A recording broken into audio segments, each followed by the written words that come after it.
il se passe enfin quelque chose à gauche.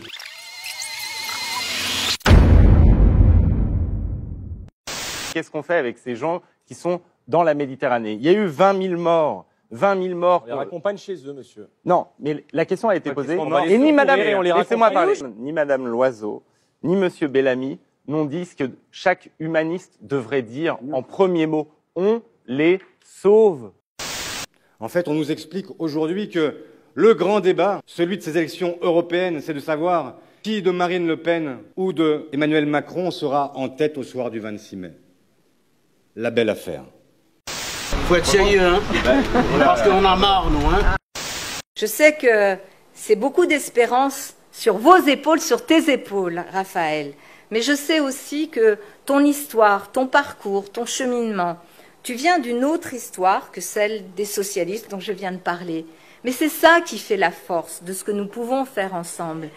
Le congé parental égalitaire, c'est une mesure qui avait été aussi proposée par la Commission européenne. C'est une directive extrêmement progressiste, pour une fois, qui nous venait de Bruxelles. Et ce congé parental paritaire, il impose que les hommes aussi prennent un congé paternité, que les deux parents se partagent ce congé parental. Et vous savez qui a bloqué cela? Eh bien, Monsieur Macron. Je soutiens Raphaël Glucksmann et l'ensemble de sa liste. Je pense qu'il a eu le courage, venant de la société civile, de vouloir réunir, avec Olivier Faure et d'autres, réunir la gauche, la vraie gauche, celle qui se bat à l'intérieur pour changer les choses. Le temps pour moi de vous donner une indication qu'on a vérifiée là aussi. Qui disait, c'est Raphaël Glucksmann, je crois, que vous aviez, la France, gouvernée par Emmanuel Macron, avait bloqué le congé parental élargi au niveau du Conseil européen. Eh bien, c'est la vérité. On a un gouvernement qui a choisi de prendre dans la poche de tout le monde pour financer la transition écologique. Eh bien, je pense qu'il faut faire exactement l'inverse. Je veux un impôt sur la fortune vert, c'est-à-dire qui permette de faire en sorte que la transition écologique soit pour partie financée par l'argent que l'on reprend aux grandes fortunes. Cet argent existe et tous les mois, la Banque centrale a 80 milliards disponibles sur la table. On veut que cet argent aille sur tous nos territoires pour créer des emplois. Concrètement, on crée une banque du climat, c'est faisable en moins d'1 an. Et la banque du climat et de la biodiversité aurait l'obligation de donner à chacun de nos pays 2% du PIB. La France aurait chaque année 45 milliards. On a rédigé le traité, il est prêt à être négocié. C'est pour ça qu'on veut être nombreux au Parlement européen pour l'imposer.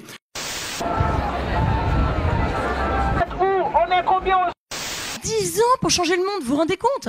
Mais c'est pas aller dans 10 ans, on aura récupéré l'appareil d'État et donc on sera en position. Non, on a 10 ans à partir de maintenant. Soyez fiers de vous-même. Soyons forts de nous.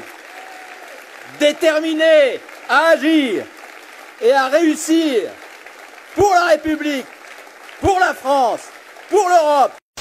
Assez plié, assez accepté, assez d'avoir endossé toutes les responsabilités. Maintenant, on se bat, on repart au combat. Et proclamons à la face de tous, comme nous le démontrons ce soir, que la gueule de bois, c'est fini. Un Erasmus pour tous, à l'ensemble des jeunes Européens. Entre 16 et 25 ans, une bourse qui peut aller jusqu'à 5 000 € pour mener un projet éducatif ailleurs en Europe, un projet associatif, un projet professionnel, un projet d'apprentissage. Mais pourquoi? Parce qu'il n'y aura jamais d'Europe s'il n'y a pas un sentiment partagé d'appartenance à l'Union européenne. Je suis convaincu que c'est la seule liste en France qui est à la fois authentiquement européenne, authentiquement sociale et authentiquement écologique. Alors pour tenir, à chacun sa méthode, même si certains assurent que leur seul secret, c'est l'énergie de leurs militants. C'est l'enthousiasme des gens qu'on croise et qui ont besoin de gauche et qui nous le disent et qui y croient. Et c'est ça qui motive. Ici, on est dans un quartier qui va certainement être renouvelé. Et des problèmes d'ascenseur. On espère. Ah bon, c'est tout. Ça a été... Il est totalement anormal que le monde du vivant, c'est-à-dire ce qui va de la graine jusqu'à l'assiette, soit maîtrisé par 3 grandes multinationales. Je viens du secteur associatif, donc je sais ce que je défends. J'ai été dans l'éducation populaire très longtemps. Si on n'écoute pas ces corps intermédiaires-là, il y en a qui se substituent très facilement. Vous savez qui c'est, hein? C'est les lobbies. Si je me suis engagée en politique, c'est pour être utile et je trouve ça hyper sain pour la démocratie. Qu'enfin, des gens se disent moi j'ai le droit d'aller en politique. Pensez-vous avoir fait une bonne campagne ? Au début, j'ai tâtonné. Vous savez, moi, je suis pas un politicien professionnel. C'est nouveau pour moi. Et donc, oui, j'ai tâtonné, mais depuis quelques semaines, il y a quelque chose qui se passe. Et moi, j'ai une admiration sans borne, en fait, pour les gens qui, de manière gratuite, se dévouent à la politique, se dévouent à leurs idées. Et ça m'a donné une énergie absolument folle. Je suis convaincu qu'il faut changer la manière de faire la politique. Donc, qu'il vous y ne faut avez plus pris des goût carrières professionnelles. Donc, bien sûr, j'y j'y ai pris goût. Je trouve ça absolument extraordinaire que des gens qui n'ont rien à voir avec la politique rentrent dans la politique, décident de s'en emparer. Parce que la politique, si vous ne vous en emparez pas, eh bien, elle s'empare de vous. Ah, c'est lequel des deux? Raphaël Glucksmann ou Olivier Faure? On m'appelle pas à l'aide, madame.